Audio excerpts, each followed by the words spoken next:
Because I had, like he said, he was deputy minister, so that's what confused me, whether he was in deputy minister in this country or any other. I don't know.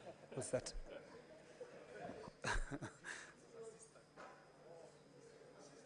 Senator Richard Onyonka, were you deputy or the other term? Behaving. Thank you, Mr. Speaker. I will explain to my brother. In the Francophonie, it is deputy minister. In the Anglophonie, it is the assistant minister. I hope I've made the difference. I wanted to explain that I hope the committee will be seized of this matter.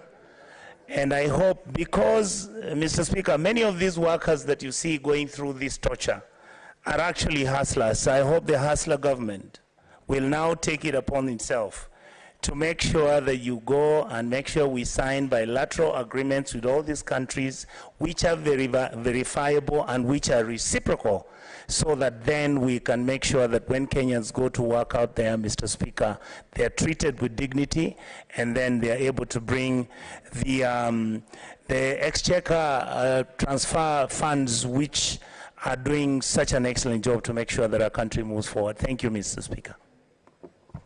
Thank you. Let's get the second statement from Senator Wambua. Okay. Your first statement is committed to the Committee on Labor and Social Welfare. The last one? Thank you, Mr. Speaker. Mr. Speaker, this is a request for statement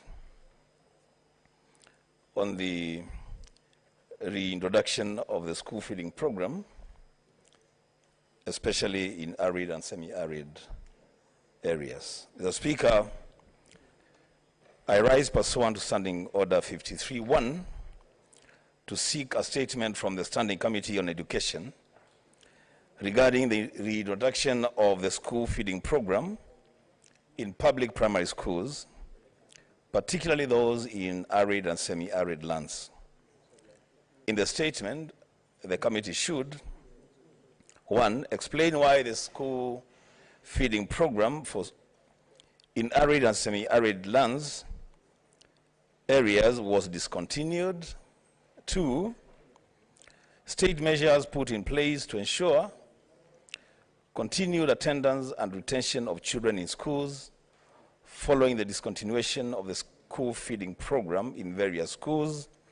3, explain whether the government has any plans to reintroduce the school feeding program in all public primary schools in order to mitigate against the starvation currently being faced by children as a result of the ongoing severe drought.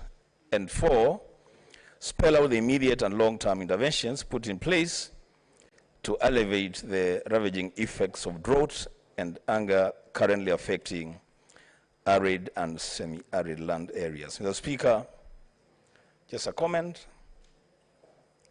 Mr. Speaker, children in arid and semi-arid areas going to schools are starving.